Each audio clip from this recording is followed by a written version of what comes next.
Meus irmãos, abram as suas Bíblias no livro dos Reis, segundo livro dos Reis, capítulo 6, a partir do versículo 8. Segundo Reis, capítulo 6, versículo 8. Deixa a tua Bíblia aberta nesse texto. Nós vamos falar sobre conquistando impossibilidades, ou seja, alcançando o inalcançável, conseguindo na nossa vida aquilo que parece ser difícil. Todos nós temos dificuldades, irmãos, todos nós temos problemas, e quando nós começamos principalmente a pregar a palavra, a nos engajar num projeto, o diabo se levanta de todas as formas possíveis, e como eu tenho dito, dentro e fora da igreja. Infelizmente, um dos maiores problemas que a igreja evangélica tem é a própria igreja, quando ela quer se dividir, quando ela quer se degladiar, quando ela quer lutar umas contra as outras. Mas além disso, nós estamos cercados de atitudes, como a Bíblia diz lá em Efésios capítulo 6, a nossa luta não é contra a carne nem contra o sangue, mas contra as potestades, contra autoridades espirituais. Isso quer dizer que existe no meio dos homens, no nosso meio, seres espirituais trabalhando, e é nessa luta que nós nos encontramos a cada dia. E cada dia que passa nós ouvimos uma história, uma conversa, uma mentira, uma fofoca acerca, seja da igreja, da direção, do ministério. Pessoas que tentam dividir, pessoas que estão tentando retirar aqueles que uma vez aqui estão desejosos de trabalhar. E infelizmente, quando nós não nos firmamos na rocha, na palavra, nós acabamos que saindo do meio da fogueira, do meio do braseiro, e a tendência é então nos esfriar e quem sabe um dia estarmos afastados do caminho do Senhor.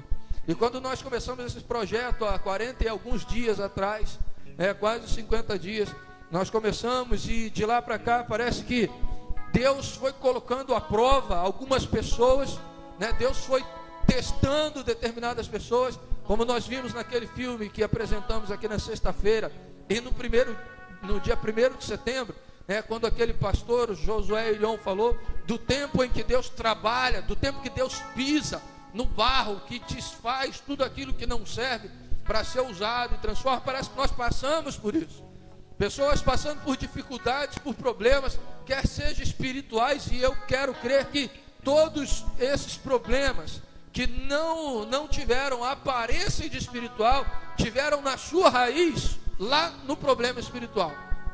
Quer seja problema de casamento, financeiro, divisão dentro de casa, o que for, foi problema espiritual. Nós vimos na semana passada, na hora do louvor, no momento do louvor, como é que Deus trabalha, e quanto é que o inimigo atrapalha aqueles que não estão ligados no Senhor. Aí eu cheguei a dizer na terça-feira aqui, nós estamos falando, pregando a mensagem, nós estamos adorando ao Senhor, e é um entra e sai danado. Criança entra e sai o tempo todo. Se fosse só criança, tudo bem. Adultos estão dispersos sem perceber da batalha espiritual que existe, porque existe uma mensagem de Deus para o coração do homem, e quando o homem não recebe a palavra, isso mostra muito bem claro aquela parábola do semeador, quando o Senhor diz que aquela semente foi lançada, ela caiu na beira do caminho, o diabo vem e rouba a mensagem, para que eles não creiam e não sejam salvos. Pessoas que estão à beira do caminho, pessoas que estão ouvindo a mensagem, pessoas que conhecem Deus paralelamente, mas não em intimidade, pessoas que estão dentro do caminho, mas não têm seriedade no trabalho, porque estão em todas as oportunidades de ouvir, dispersos, e não recebendo de fato a palavra completa como Deus tem nos dado. Então ela começa no meio, ela começa no âmbito da igreja, e ela vai saindo essa luta na nossa casa, na nossa família, nos nossos negócios, nos nossos relacionamentos. Problemas vão surgindo, e a gente vê pessoas desistindo no meio do caminho, pessoas parando. Mas esse texto de 2 Reis capítulo 6, ele mostra o profeta Eliseu, mesmo enfrentando problemas, uma coisa era certa na vida dele, era a intimidade com Deus. Coisa que nós poderíamos passar agora, parar agora, e aprender que uma das coisas, ou quem sabe a principal que precisamos, para vencer os problemas e alcançar aquilo que já até esquecemos, por falta de fé, por falta de conhecimento da palavra, a única coisa que precisamos é ter intimidade com Deus, é conhecer Deus face a face. E conhecer Deus face a face não é mole não, irmãos. Conhecer face a face é algo que era temível e temido por todos os homens do Antigo Testamento. Quantos homens estavam diante de Deus, falaram com o anjo do Senhor, com o enviado do Senhor, e eles falavam: estive com Deus face a face, mas não morri. Ou seja, fui poupado. Tal era o temor de estar na presença de Deus. E aquele de fato já era um prenúncio do que Deus nos ensinaria no Novo Testamento, sobre como chegar diante de Deus, como estar na sua presença, como estar na luz, como João diz lá na sua primeira carta. Hebreus diz bem claramente, e estudamos isso essa semana: segui a paz com todos e a santificação, sem a qual ninguém verá o Senhor. Aprendemos na quinta-feira que nós, quando somos escolhidos, quando fomos salvos e nos tornamos santos. Mas nos tornamos santos para viver uma vida santa. Fomos salvos para nos tornar a cada dia mais aquilo que Deus tem nos chamado, ou seja, a imagem do Senhor Jesus. Sem isso, nós não conseguimos estar na presença de Deus, alcançar o propósito de Deus, porque nós estamos falhando no nosso trabalho, falhando na nossa santidade, falhando no propósito de Deus para a nossa vida. Não estamos cumprindo. E eu sempre digo que muitos de nós estamos sendo enganados por nós mesmos, cada um por si mesmo, em viver uma vida conforme o seu próprio critério. E este foi, como eu disse aqui na quinta-feira, o motivo do afastamento de Deus, dos homens de Deus, porque tinham tudo, estavam debaixo da autoridade, do poder, de tudo que Deus dava, e eles desejaram então fazer algo diferente, a única em toda a criação que Deus não permitiu, mas o avisou e os deu livre-arbítrio, liberdade de escolher. E eles escolheram comer da árvore porque ele daria conhecimento e seriam como Deus. Isso tem nos afastado de Deus em todo o tempo. Querer viver a santidade segundo o nosso padrão, não segundo o padrão bíblico. E infelizmente esses que vivem segundo seus próprios critérios não vivem vida de santidade.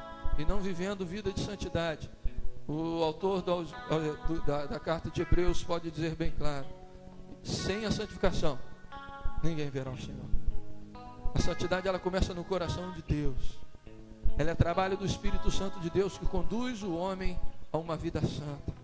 E se nós não seguirmos esse critério da Bíblia, nós não conseguiremos viver uma vida de santidade e não conseguiremos viver com Deus para sempre.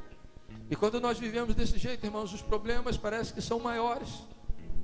Os problemas acontecem por menores que sejam, eles parecem como uma bola de neve, vai crescendo.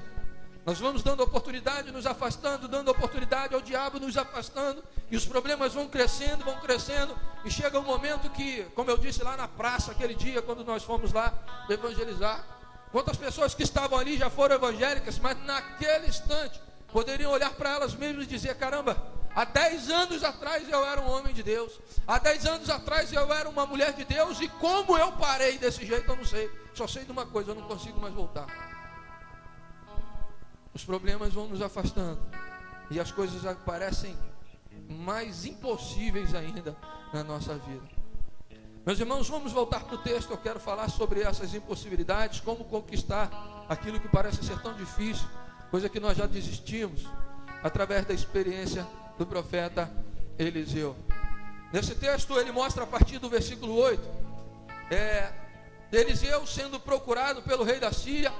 A Síria estava para guerrear contra Israel, e em todo o tempo que eles armavam uma estratégia, a Bíblia diz que o homem de Deus, Eliseu, ia ao rei de Israel e anunciava: olha, não vá por aquele lugar, porque é por aquele lugar que os homens da Síria vêm. E todas as vezes que o rei da Síria mandava o povo passar por aquele lugar, atacar por aquele lugar, eles passavam lá e não encontravam ninguém. E passava-se mais dias e o rei então elaborava uma outra estratégia, um outro caminho. E o homem de Deus, Eliseu, ia ao rei de Israel e os alertava: olha, não passe por aqui, porque por aqui eles virão atacar o seu povo. E mais uma vez o rei da Síria ia com o povo, e chegava lá, não dava com ninguém. E a Bíblia diz nesse texto aqui que ele ficou muito irado por causa disso, a ponto de perguntar quem do meio do seu exército estava lutando contra ele, porque toda a investida não dava em nada. E os servos do rei, os soldados, os homens, os oficiais dele disseram: olha, não tem ninguém aqui contra, não. O problema é que tem um homem lá em Israel que sabe até aquilo que você conversa com os outros lá dentro do seu quarto. E quando você faz aqui as suas estratégias, esse homem de Deus, que conhece o teu coração, que conhece as tuas palavras, vai até o rei de Israel e conta para eles, e eles então se preparam. A ira da Síria já deveria ser algo muito grande, porque ninguém ataca um outro reinado, um outro povo por acaso. A ira que era contra o povo de Israel, agora se volta contra o homem de Deus, que era o profeta de Deus naquele tempo, chamado Eliseu. E ele então pede que as pessoas o procurassem e dissessem onde ele está. Lá no versículo 13 diz assim: ordenou o rei: descubram onde ele está, para que eu mande capturá-lo. E quando lhe informaram que o profeta estava em Dotã, enviou para lá uma grande tropa com cavalos e carros de guerra. E eles chegaram de noite e cercaram a cidade. Todo o cerco, toda a ira, em vez de estar direcionado exatamente para Israel, agora volta-se para o homem de Deus. Muitas das vezes nós nos encontramos como este homem, mas eu tenho certeza absoluta que quase sempre, ou quase nunca, padecemos perseguições por causa do nome do Senhor. E Eliseu começa então a ser perseguido pelo rei da Síria, pelo exército da Síria, por causa das suas profecias, por causa das revelações acerca dos projetos do rei da Síria. Tiago, capítulo 1, versículo 2 e 3, diz o seguinte: considerem motivo de grande alegria o fato de passarem por diversas provações, pois vocês sabem que a provação da sua fé produz perseverança. Nós começamos a entender, irmãos, que eram esses problemas, eram essas dificuldades, essas ditas impossibilidades que faziam dos homens de Deus, homens que hoje nós conhecemos como de Deus, por causa dos seus feitos, por causa dos atos, por causa das suas lutas, por causa das vitórias, e todas elas montadas em cima de um problema que aos nossos olhos parecia ser infindável, mas é por isso que eles foram vitoriosos. Então, irmãos, na verdade todas as vitórias são, segundo esse texto, os que fortalecem a nossa fé. Todos os problemas, todas as lutas, tudo que parece impossível, é o que vai de fato fortalecer a nossa fé, porque nós começamos a deixar de crer nas coisas naturais para crer no sobrenatural de Deus, e com ele a Bíblia diz que são possíveis todas as coisas. Eu tenho certeza, irmãos, que Deus quer que nós alcancemos coisas impossíveis. Já o profeta Jeremias serviu como boca de Deus no capítulo 33, versículo 3, quando diz: clame a mim e responder-te-ei, e anunciar-te-ei coisas grandes e firmes. Em outros textos, coisas grandes e ocultas que não sabes, coisas impossíveis, coisas invisíveis, coisas incríveis poderiam acontecer a partir do clamor do homem de Deus. Então a verdade é, irmãos, que Deus quer que nós alcancemos coisas sobrenaturais. Quando nós falamos, e a Bíblia nos mostra também no livro do profeta Jeremias, que ele escolheu Jerusalém, o povo de Deus, para ele ser motivo de alegria, fonte de alegria, louvor e glória, já se pressupõe que nós fomos criados para que o mundo veja Deus em nós. Deus não nos criou para viver na miséria, Deus não nos criou para vivermos como cauda, mas a Bíblia diz como cabeça sobre as nações. Deus tem promessas tremendas para as nossas vidas, mas parece que num determinado momento na vida cristã nós parecemos muito poderosos no momento do louvor, mas quando nós estamos a sós em casa, parece que somos o pior dos homens. Os sonhos, as promessas parece que vão embora, desistimos facilmente de qualquer investida, de qualquer tentativa, qualquer sonho, e parece que nós estamos sozinhos no mundo. E eu quero mostrar, irmãos, 3 coisas, como mostrando através da vida do profeta Eliseu, como nós podemos conseguir as coisas impossíveis. Como é que Eliseu alcançou aquilo que lhe parecia impossível, coisa que aos nossos olhos são muito maiores do que os problemas que nós temos que enfrentar no nosso dia a dia, porque os nossos são muito pequenos quando nós nos deparamos como cada um deles. Primeiro, irmãos, como é que nós podemos conseguir as coisas impossíveis? O capítulo 6, versículo 17 diz assim, deixa eu terminar, eu parei lá no versículo 14.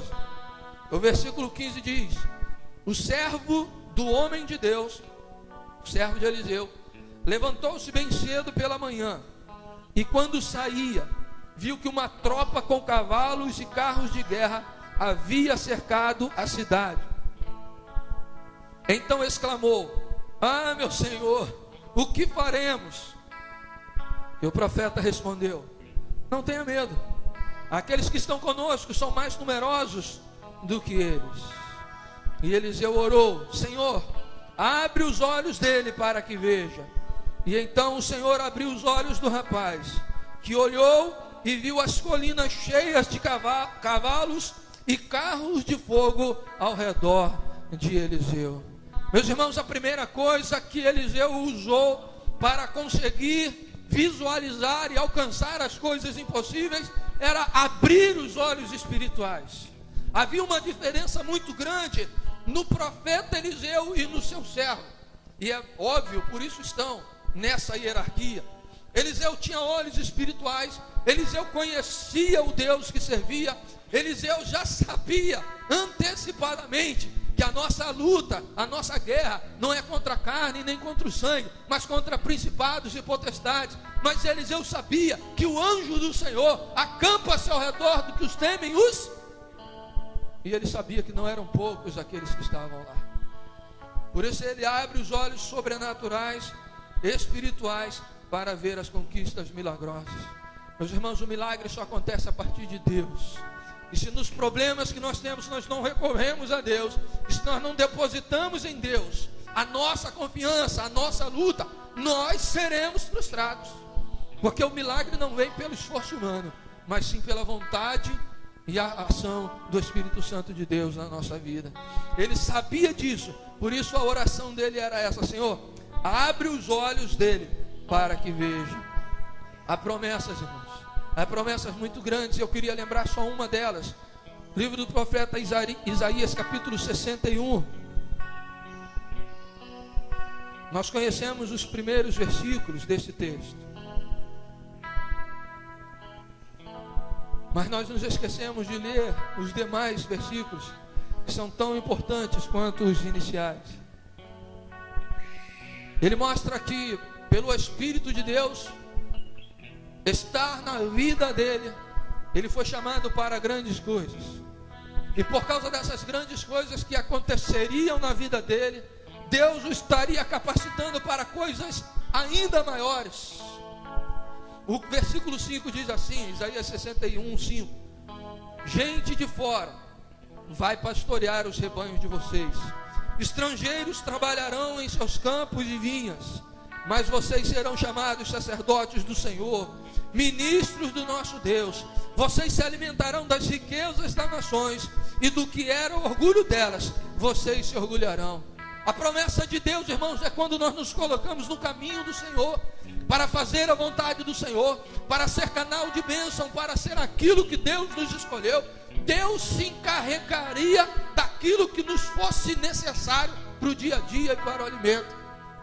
Quando eu me preocupo em ser o que esses primeiros versículos nos mostram: anunciar liberdade, proclamar a bondade do Senhor, consolar os que andam tristes, dar aos que choram em Sião uma coroa, em vez de coroa de cinza, óleo de alegria.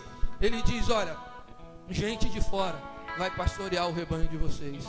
E diferente do que muitos possam pensar, não seria invasão, mas pelo contrário, o tempo que nós dedicamos ao Senhor, o Senhor prosperaria a terra, a ponto de outros virem buscar na tua terra o alimento para eles e cuidar da sua terra.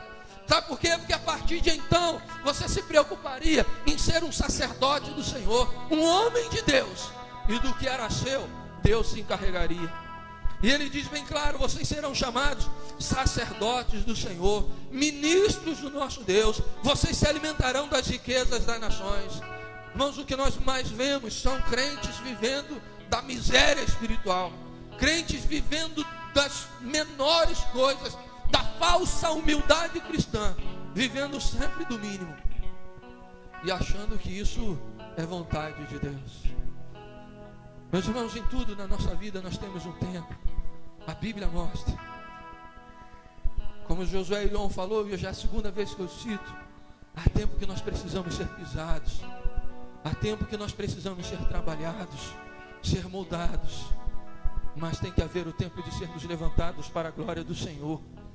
Deus não nos fez para sermos pisados todo o tempo, mas para servirmos para a glória de Deus.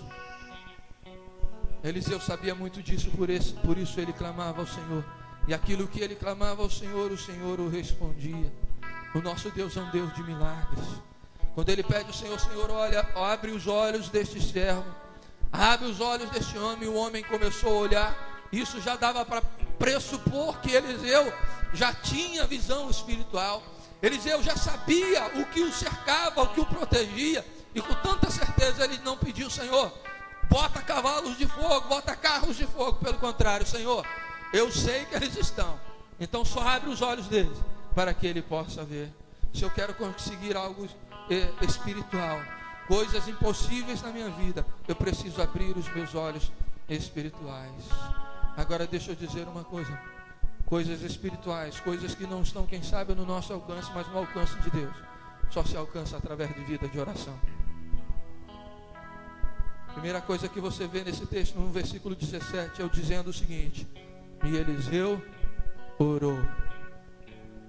Eliseu lançou aos pés do Senhor a dificuldade que ele estava passando naquele momento. Imagina você acordando num vale, e quando ele acorda, ele vê todo lugar cercado pelos seus inimigos. Ele se atemoriza naquele instante, mas Eliseu sabia que além deles estava o exército do Deus vivo batalhando por eles. Irmãos, isso quer dizer que por mais que nós não enxerguemos, por mais que nós não possamos ver com os nossos olhos espirituais, Deus está à espreita a todo instante. O exército do Senhor está acampado de fato, como a Bíblia diz, ao redor daqueles que os temem e os livra. E essa é uma realidade, nós precisamos lembrar disso. A Bíblia nos diz lá em 1 João capítulo 4, versículo 4: maior é aquele que está em nós do que aquele que está no mundo. Quando nós começarmos a abrir os olhos espirituais e entender que a nossa batalha pertence ao Senhor, como o Senhor sempre disse aos seus homens no passado, nós conseguiremos, irmãos, ir muito mais à frente. Nós conseguiremos pensar nos alvos, nos nossos objetivos e saber que o Senhor Deus está conosco em todo o tempo.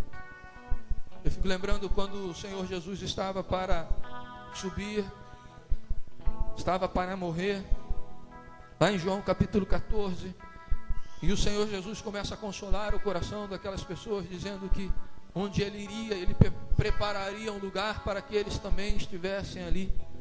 Mas Ele deixa claro que quando Ele fosse, nesse tempo em que Ele não tivesse, Ele mandaria o Consolador, e esse Consolador estaria com eles para sempre.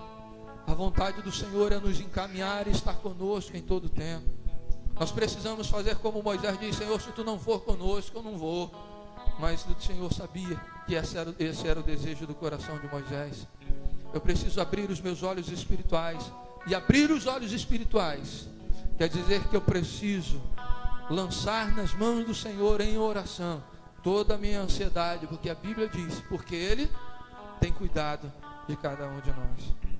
Precisa ter vida de oração. Segundo lugar, irmãos, para ter olhos espirituais, aliás, para conseguir as coisas impossíveis, nós precisamos, além de ter olhos espirituais, fechar os nossos olhos naturais. É impressionante que Eliseu faz duas orações. Uma oração ele pede para que se abra os olhos do seu servo, e na outra oração ele pede que se feche os olhos daqueles outros homens que eram seus inimigos. Versículo 18 diz assim: quando os arameus desceram na direção de Eliseu, ele orou ao Senhor: fere estes homens de cegueira. E então ele os feriu de cegueira, conforme Eliseu havia pedido. Meus irmãos, para nós termos vitória, temos que fazer como Eliseu diante do povo que estava contra eles. A nossa visão das coisas naturais às vezes nos atrapalha, nos impossibilita de ver a ação de Deus, porque os nossos julgamentos não alcançam o padrão do julgamento de Deus. Deus vai muito mais além das nossas forças. Quando a Bíblia nos orienta e diz que é Ele que nos conduz, é Ele que nos capacita, isso quer dizer que além das nossas forças, além do que nós pedimos, do que nós pensamos, do que nós imaginamos, Deus se encarrega de fazer por cada um de nós. Por isso que para ter olhos espirituais eu preciso ter a atitude de fechar os olhos naturais e usar os olhos da fé. Nós precisamos confiar mais em Deus. Não importa, irmãos, o que o inimigo venha fazer. Deixa eu te dizer uma coisa: mesmo que o inimigo vier a fazer contra nós, está debaixo da autoridade de Deus. O diabo não pode mover uma palha, um pé em nossa direção, se Deus não o permitir. Aquele que nos cerca, aquele que nos garante a vitória, a Bíblia diz que até mesmo o que o diabo vai fazer está debaixo da autoridade de Deus. Quando nós pensamos nos nossos caminhos, nós fazemos como Adão e Eva, quando eu disse: nós deixamos de seguir os critérios de Deus para seguir os nossos próprios critérios. E a Bíblia nos diz lá em Provérbios capítulo 15, 12: há caminho que para o homem parece ser bom, parece ser reto, mas o fim dele leva à morte. Irmãos, e quantas coisas o diabo tem feito para saciar os nossos desejos através da nossa visão. Aquilo que vai ocupar a nossa mente, aquilo que vai ocupar o nosso pensamento, aquilo que sacia o desejo do nosso corpo, o diabo tem oferecido a cada um de nós.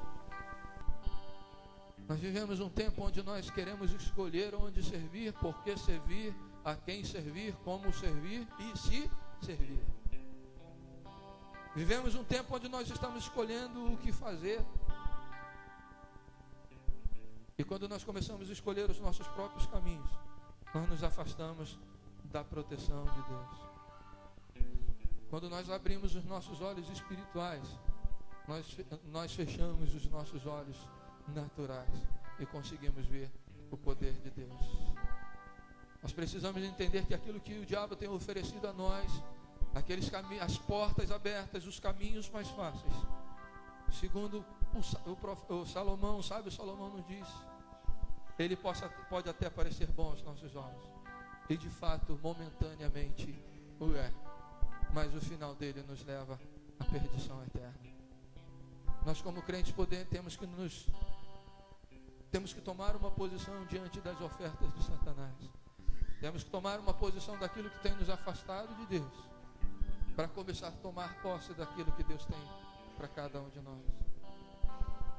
Nós podemos lembrar da caminhada do povo de Deus lá no deserto, quando saiu do Egito. Deus deu tudo aquilo que eles precisavam, mas eles procuraram mesmo no deserto ter aquilo que eles desejavam. Duvidaram do poder, duvidaram da promessa, duvidaram da conquista da terra prometida, duvidaram de Deus continuar os guiando no caminho ainda em vida. Quantas vezes desistiram e falaram: por que nos tiraste lá do Egito para morrer no deserto? Muitos de nós, irmãos, estamos vivendo assim, reclamando do tratamento de Deus para viver para a glória dele, quando Deus tem nos preparado para de fato sermos glória de Deus nesse mundo, e vamos nos afastando de Deus. nós precisamos tomar uma atitude, irmãos, de confiar mais no Senhor. E confiar no Senhor pressupõe nos lançar nos braços dele. Confiar no Senhor quer dizer deixar que Ele tome as decisões e não nós. Meus irmãos, nós estamos aqui, vai fazer 4 anos agora em novembro.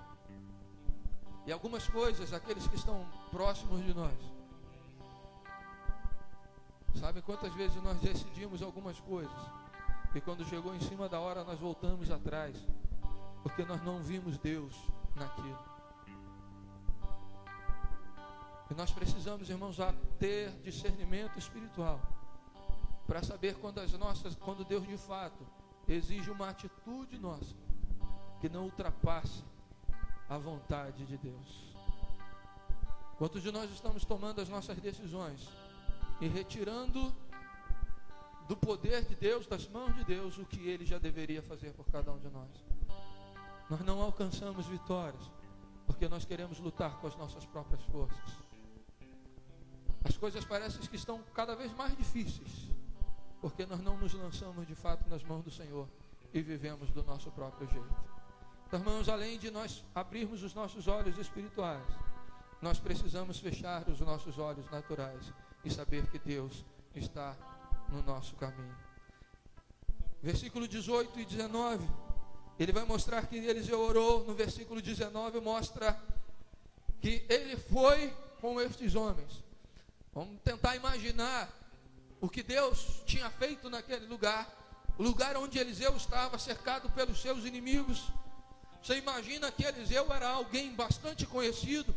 Eliseu, ele foi procurado pelo rei da Síria, quando alguém citou do meio do exército que aquele homem que estava entregando os projetos estava lá no meio. Já dava para perceber que Eliseu não era um homem desconhecido. E Eliseu simplesmente pede a Deus para cegar aqueles homens. Aqueles homens são cegos.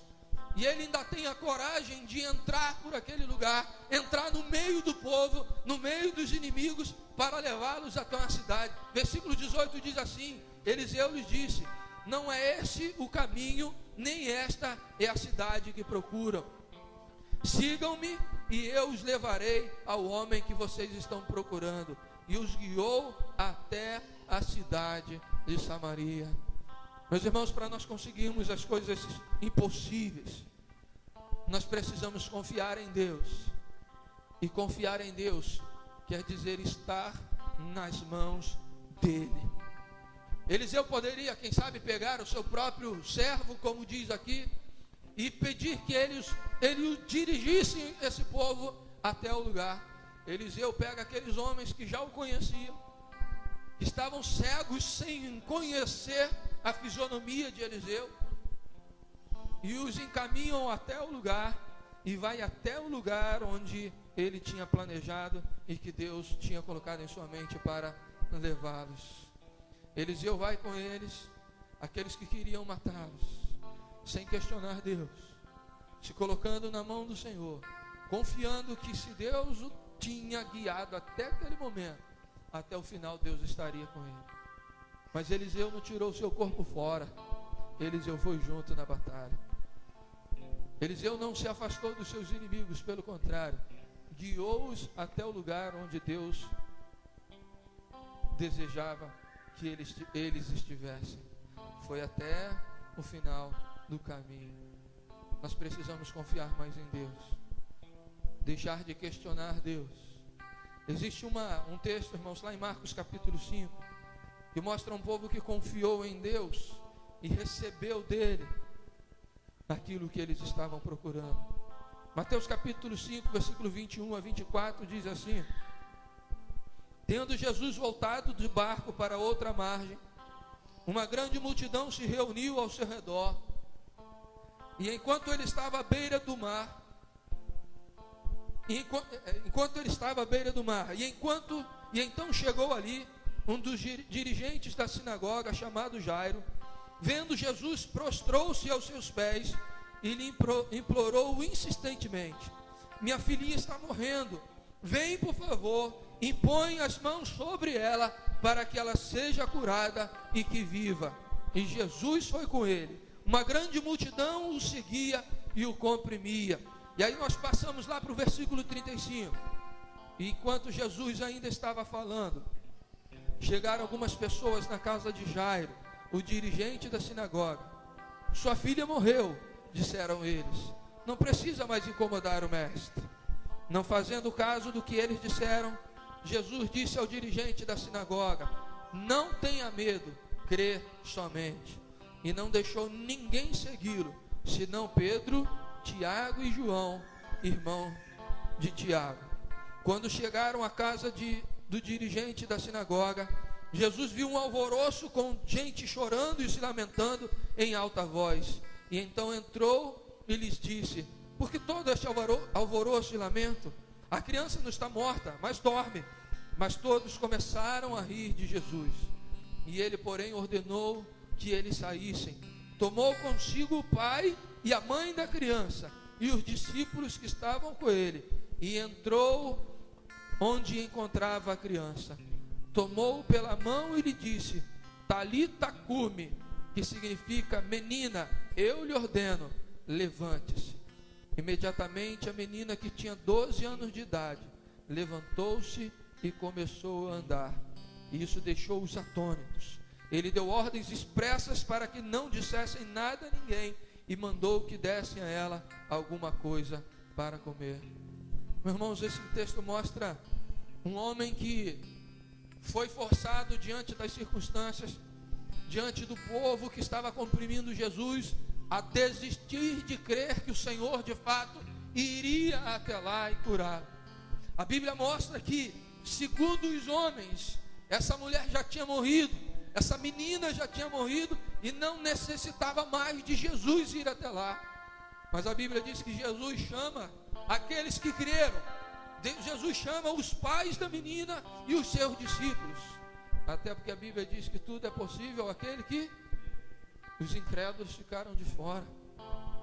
Os incrédulos não puderam ver o que Jesus pôde fazer. Mas aqueles homens entraram naquele lugar com os pais daquela menina. E o Senhor então retirou aquela mulher, aquela menina daquela situação, e ela veio novamente a viver. E a confiança, irmãos, no Senhor deve ser tanta, a ponto de fazermos como Jairo e a sua esposa. Ele poderia crer na palavra daqueles homens que disseram: olha, a sua filha já está morta. Mas o Deus em que nós cremos morreu, mas ressuscitou ao terceiro dia. Nosso Deus é aquele que nos dá a vida, é aquele que venceu a morte. Não há problemas que o Senhor não possa solucionar.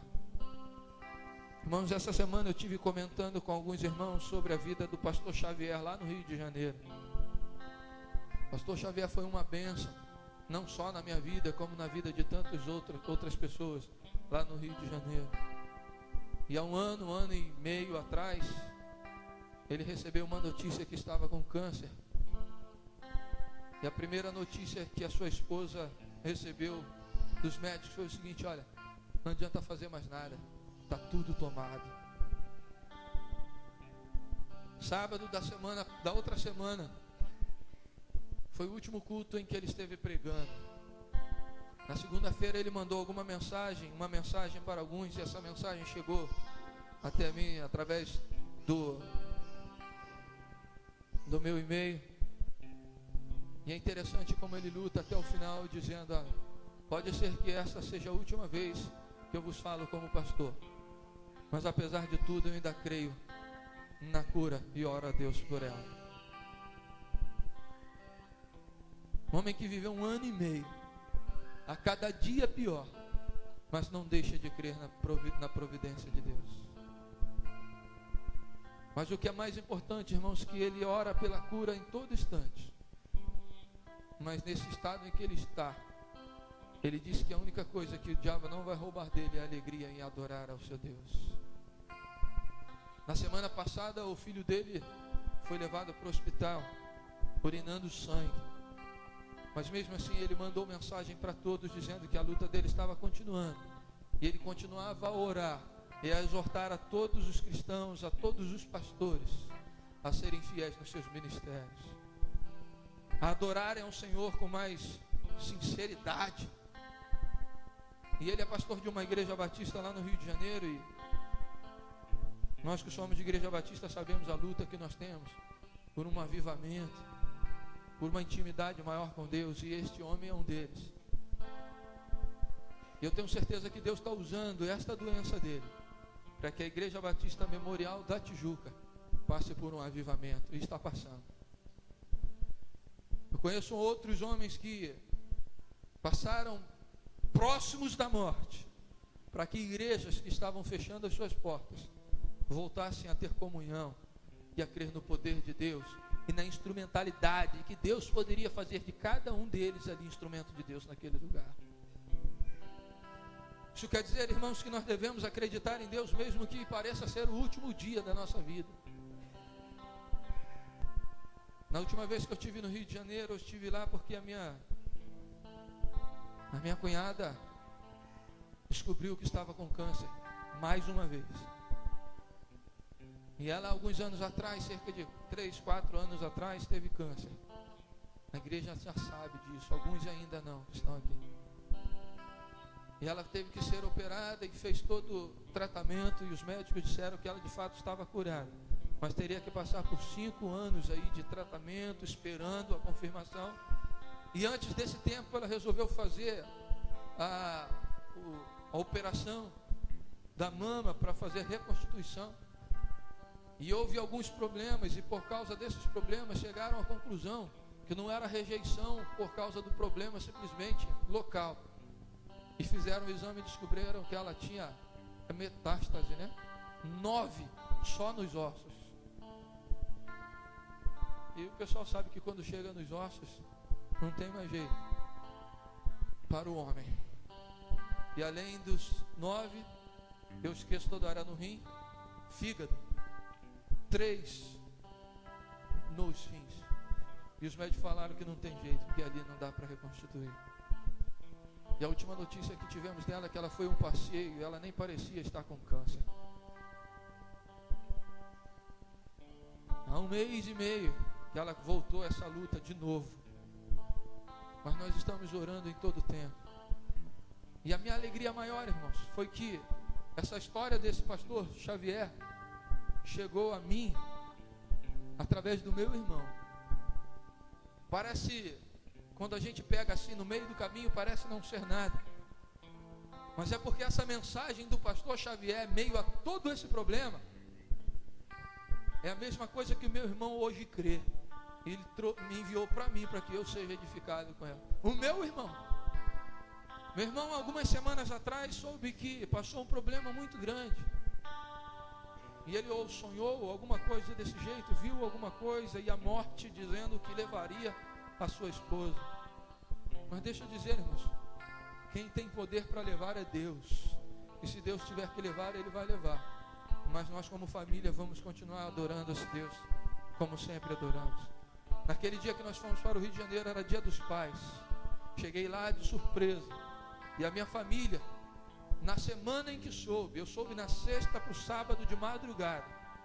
Eu fiquei muito, muito abalado e quis estar lá com o meu irmão. Por isso fui lá, não foi nem porque foi dia dos pais. Mas eu glorifiquei a Deus que a minha família estava toda lá, firme, servindo ao Senhor, louvando a Deus, porque até ali o Senhor tem nos ajudado. Até ali o Senhor tem nos feito uma família que serve a Deus. E se eu choro, eu não choro pela doença, eu choro pelo que Deus fez na minha família.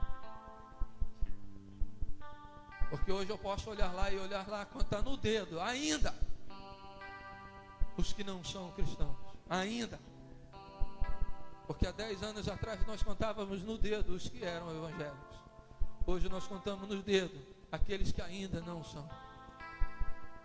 Todos eles servem ao Senhor Jesus. Contei aqui terça-feira, eu tinha um tio que era ateu. Hoje ele é diácono da Igreja Batista, porque o Senhor esteve com ele. Hoje o meu avô, depois de 50, quase 60 anos, 50 anos, 40 anos afastado do Evangelho, hoje serve ao Senhor, também é diácono da Igreja Batista. Eu posso dizer que eu, a minha casa e a minha família, os meus parentes, servem ao Senhor. E Ele pode levar quem Ele quiser, porque nós pertencemos a Ele. Nós não temos nada nessa vida maior do que aquilo que o Senhor tem preparado para cada um de nós. Por isso, irmãos, nós precisamos confiar em Deus em todo instante. E eu vou dizer para você, eu creio na cura, mas eu estou debaixo da vontade de Deus. E quando eu digo se o Senhor quiser levar, alguém pensa que é falta de fé. Não, é porque Deus está e Ele é soberano sobre todas as coisas. Se Ele quiser levar, Ele vai levar. Mas Ele me ensinou a orar em todo o tempo e profetizar a cura. E eu creio na cura em nome de Jesus. Então, irmãos, se eu quero alcançar o impossível, eu preciso confiar no Senhor em todo o tempo. Trabalhando ou não, tendo dinheiro ou não, havendo capacidade, alguma coisa que nós possamos vislumbrar ou não, nós temos que confiar em Deus, porque todas as coisas são possíveis naqueles que creem. Eu amo aquele texto que diz que Deus age em todas as coisas em prol daqueles que o amam, daqueles que foram chamados segundo o seu propósito. Deus trabalha para você que ama a Deus e vive segundo o propósito que Ele estabeleceu para a sua vida. Sabe o que isso quer dizer? Deus trabalha para aqueles que têm compromisso com Ele. Quem não tem, infelizmente, Deus não tem compromisso. A Bíblia diz que Deus não ouve a pecadores, mas ouve aquele que teme e faz a vontade de Deus. Amém? Então, irmãos, nós precisamos confiar. Nós precisamos fazer como o Jairo, que confiou em todo o tempo. E quando aqueles homens olharam para ele e disseram: a sua filha já morreu. Eu digo para você o que Jesus disse naquele momento: olha, está passando dificuldade, parece que não tem mais jeito. O juiz já bateu o martelo, o médico disse que já não tem mais jeito. Não importa o que eles venham a dizer, creia somente, porque Deus pode todas as coisas. Deus pode reverter todas as situações. Deus pode tirar, a Bíblia diz que Ele traz à existência as coisas que não existem, como se elas existissem. Esse é o Deus que nós servimos. Esse é o Deus que nós cremos. O Senhor pode trazer à existência as coisas que não existem, como se existissem. O nosso Deus, Ele é o Criador de todas as coisas, a partir do nada. A única coisa que Ele pede para você é que você se mantenha firme confiando no Senhor. Eliseu tinha intimidade com Deus. Se você continuar a ler esse texto, você vai ver que a Síria deixou de atacar o povo de Deus, mas logo após o próprio rei de Israel estava contra Eliseu. E o Senhor mais uma vez fez com que os arameus que agora vinham para atacá-los ouvissem um som tremendo e eles fugiram diante do que Deus pôde fazer na vida deles. De Eliseu. Eliseu agora estava sozinho. Ele não estava somente pelo povo de Deus, mas o povo de Deus contra ele. Eliseu tinha intimidade com Deus. Eliseu conhecia Deus. Eliseu sabia que aqueles mesmos que estavam lá naquela colina, que estavam ali fazendo aquele barulho, ele sabia que aqueles anjos, aqueles homens de Deus, continuaria acompanhando o seu ministério em todo o tempo. Deus não abandonou Eliseu. Isso quer dizer que Deus quer intimidade. Deus quer que você o conheça tete a tete, face a face, e viva assim com Deus em todo o tempo. Eu queria orar por você, mas antes de orar por você, eu queria que você orasse nesta hora no seu lugar, lembrando daquilo que você desistiu. E deixa eu dizer, olha, Deus quer trazer à existência mais uma vez aquilo que morreu, aquilo que deixou de existir. Deus quer trazer à tona. Deus quer mostrar para você que Ele pode fazer viver, e para a glória dEle, todos aqueles sonhos que Ele te prometeu. Mas você precisa ter intimidade com Deus. Feche os seus olhos nesta hora.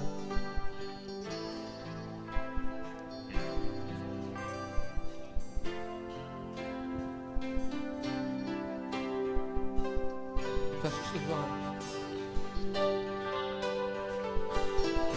Sou do meu amado e Ele é meu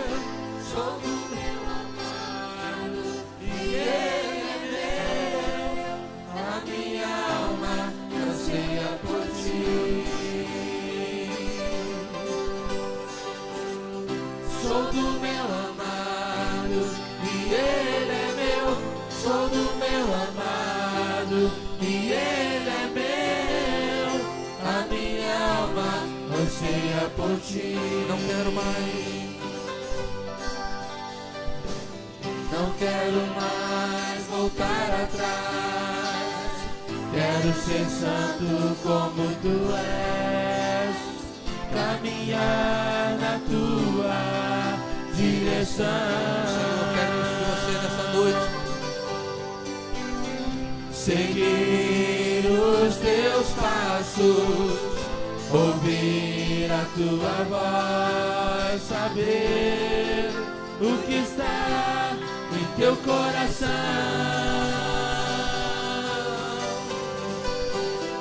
Quero estar onde tu estás, quero ver a tua glória, Senhor. A minha alma anseia por ti. No teu olhar, no meu olhar. Teu olhar, no meu olhar, o teu brilho brilhando em mim, Senhor. A minha alma anseia por ti. Sou do meu amado e ele é meu. Sou do meu amado e ele é meu. A minha alma anseia por ti. Sou do meu amado e ele é meu. Sou do meu amado e ele é meu. A minha alma anseia por ti. Quero orar por você. Eu creio que este é o sonho de Deus para você. Você deseja não voltar atrás, mas ser santo como o Senhor deseja que nós sejamos santos, caminhando na direção do Senhor. Porque quando nós caminhamos na direção do Senhor, é o Senhor que dirige, é o Senhor que luta, é o Senhor que vence as nossas batalhas, as nossas pelejas. O Senhor está por nós, o Senhor é por nós, o Senhor luta em todo instante. A Bíblia diz que o Senhor está com aqueles que são a menina dos seus olhos, porque ele diz que aquele que briga, aquele que luta, aquele que volta contra a menina dos olhos de Deus, se volta contra Deus. E quando você está na direção do Senhor, é o Senhor que te dá vitória, é o Senhor que vai te fazer conquistar, é o Senhor que vai fazer você trilhar pelos caminhos do qual Deus fez você sonhar. Porque se Ele te deu um sonho, é Ele que vai cumprir na sua vida. Eu quero orar por você nesta hora. Você que está aí afastado dos caminhos do Senhor e quer voltar hoje para os caminhos do Senhor, eu queria convidar você a sair do teu lugar. Mais do que erguer as suas mãos, é estar no caminho do Senhor, buscar ao Senhor, deixar o Senhor ser a tua direção, ser a tua vitória, a tua mão direita. O Senhor pode fazer isso nesta noite. Existe alguém aqui que quer tomar essa decisão ao lado do Senhor Jesus? Você que está afastado da comunhão, você que anda em outros caminhos que não são os caminhos do Senhor, mas hoje quer dizer para o Senhor: Senhor, eu quero estar onde Tu estás. Eu quero ser santo como Tu és santo. Eu quero seguir nesse caminho, ouvir a Tua voz e saber aquilo que está no teu coração. Deus quer fazer contigo aquilo que Ele fez com Eliseu. Eliseu simplesmente parou e pediu ao Senhor, e o Senhor ouviu aquilo que estava no coração de Eliseu, porque aquilo que estava no coração de Eliseu era a vontade de Deus, e o Senhor quer fazer isso na tua vida. Deixa eu dizer mais uma coisa. Quem sabe você está aqui e ainda não tomou uma decisão ao lado do Senhor Jesus. Só quem pode fazer você trilhar esses caminhos é o Senhor Jesus na sua vida. Quantas pessoas, quantas coisas estão entrando na nossa vida, na nossa igreja, no nosso mundo, no nosso meio, dizendo de tantos outros caminhos que nos leve à alegria, que nos leve à salvação, que nos leve a Deus. Mas a Bíblia diz bem claro, o Senhor Jesus diz: eu sou o caminho, a verdade e a vida, e ninguém vem ao Pai se não for por mim. Só Jesus te conduz à vida eterna, só Jesus te conduz a Deus, só Jesus pode te conduzir no caminho da vitória. Isso é o que o Senhor nos promete, mas para isso nós precisamos tomar uma decisão ao lado do Senhor Jesus. E se você hoje está aqui e ainda não tomou essa decisão, quer entregar a sua vida nas mãos do Senhor, nesta noite, eu queria convidar você a erguer uma de suas mãos. Eu quero orar por você. Aleluia, glória a Deus. Pode vir. Oh Deus, nós queremos te agradecer por essas vidas. Oh Senhor, nós queremos te louvar pela tua palavra, que nos garante, ó Deus, a vitória, a despeito dos problemas, das dificuldades, das investidas de Satanás. Oh Deus, a tua palavra nos diz que aquele que está em nós, tu, ó Senhor, és maior do que aquele do que está no mundo. A tua palavra nos mostra, ó Deus, que nós sofremos uma luta constante. O diabo tem tentado destruir, roubar, ó Deus, matar tudo aquilo, ó Deus, que foi criado na nossa vida, aquilo que foi gerado segundo o teu Espírito Santo. Mas Senhor, nós cremos na tua palavra, que diz que o teu Filho, Jesus, veio para destruir as obras de Satanás. Por isso, ó Deus, nós nos levantamos contra toda a cilada de Satanás, contra tudo aquilo, ó Deus, que tem feito desviar os teus servos. Deus, em nome de Jesus, que o teu Espírito Santo nesta noite convença os corações, restaure, ó Deus, aquelas coisas perdidas, restitua, ó Deus, os sonhos uma vez perdidos. Que a tua palavra encontre lugar nesses corações e os salve, ó Deus, nesta noite. Ó Deus, em nome de Jesus, nós oramos por essas duas almas. Ó Deus, que o teu Espírito Santo seja sobre a vida de cada uma delas. Que o teu anjo, ó Deus, seja o protetor delas a partir de hoje. Acampa, ó Deus, o teu anjo ao redor, ó Deus, da vida de cada uma delas. Ó Deus, que o coração delas seja como aquela semente que foi lançada na terra boa. Que elas ouçam, ó Deus, com um coração generoso. E que, ó Deus, venha frutificar com perseverança, com fé, ó Deus, aquilo que hoje foi semeado neste coração. E que elas venham colher, ó Deus, para a honra e glória do teu santo nome. Toma a vida de cada uma delas, toma a família, ó Deus, de cada uma delas. Ó Deus, restaura os sonhos, restaura a família, restaura a saúde, ó Deus, na vida e na família de cada uma delas. Ó Deus, em nome de Jesus, que a partir de hoje elas invistam, ó Deus, na alma delas, no espírito, ó Deus, que há de estar contigo. Que elas venham se preocupar, ó Deus, com a intimidade com o teu Espírito Santo. E a partir de hoje elas tenham, ó Deus, o nome delas escrito, ó Deus, no livro da vida. E que de forma alguma elas venham, ó Deus, o nome delas sair, ó Deus, ou serem apagadas do teu livro. Ó Deus, toma cada uma em tuas mãos, guia-as, protege-as, ó Deus, a partir de hoje. E que a tua bênção repouse sobre a vida de cada uma delas. Nós as abençoamos e profetizamos, ó Deus, as tuas bênçãos, as tuas promessas sobre a vida de cada uma delas. No nome de Jesus. Amém e amém.